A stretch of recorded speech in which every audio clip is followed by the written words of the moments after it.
भारतीय reserve bank RBI ने ब्याज दरों में आगे और कटौती के संकेत देते हुए बृहस्पतिवार को कहा है कि कोविड-19 महामारी से अर्थव्यवस्था को बचाने के लिए किए गए उपायों को जल्द नहीं हटाया जाएगा।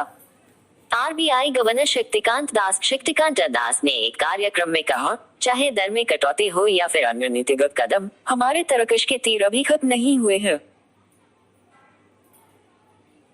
आरबीआई ने 6 अगस्त को जारी नीतिगत समीक्षा में रेपो दरों में कोई बदलाव नहीं किया था। केंद्रीय बैंक इससे पहले पिछली 2 बैठकों में नीतिगत दर में 1.15% की कटौती कर चुका है।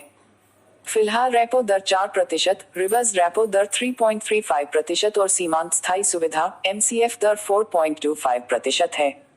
उन्होंने कहा कि महामारी की रोकथाम के बाद अर्थव्यवस्था को मजबूती के रास्ते पर लाने के लिए सावधानी के साथ आगे बढ़ना होगा।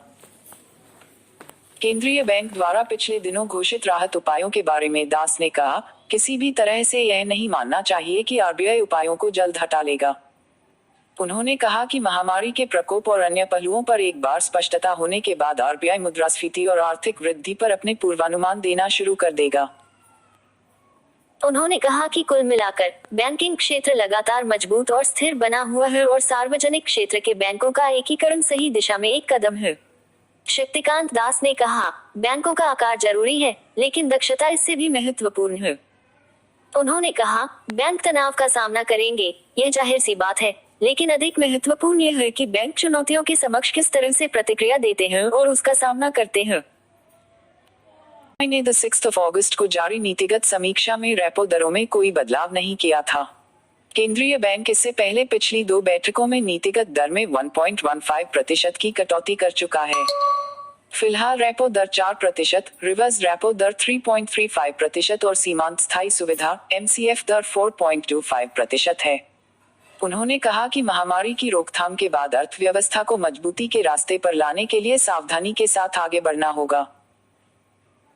केंद्रीय बैंक द्वारा पिछले दिनों घोषित राहत उपायों के बारे में दास ने कहा, किसी भी तरह से यह नहीं मानना चाहिए कि आरबीआई उपायों को जल्द हटा लेगा। उन्होंने कहा कि महामारी के प्रकोप और अन्य पहलुओं पर एक बार स्पष्टता होने के बाद आरबीआई मुद्रास्फीति और आर्थिक वृद्धि पर अपने पूर्वानुमान देना शुरू कर देगा। उन्होंने कहा कि कुल मिलाकर बैंकिंग क्षेत्र लगातार मजबूत और स्थिर बना हुआ है और सार्वजनिक क्षेत्र के बैंकों का एकीकरण सही दिशा में एक कदम है। शक्तिकांत दास ने कहा, बैंकों का आकार जरूरी है, लेकिन दक्षता इससे भी महत्वपूर्ण है। उन्होंने कहा, बैंक तनाव का सामना करेंगे, यह जाहिर सी बात है, लेकिन अधिक महत्वपूर्ण यह है कि बैंक चुनौतियों के समक्ष किस तरह से प्रतिक्रिया देते हैं और उसका सामना करते हैं।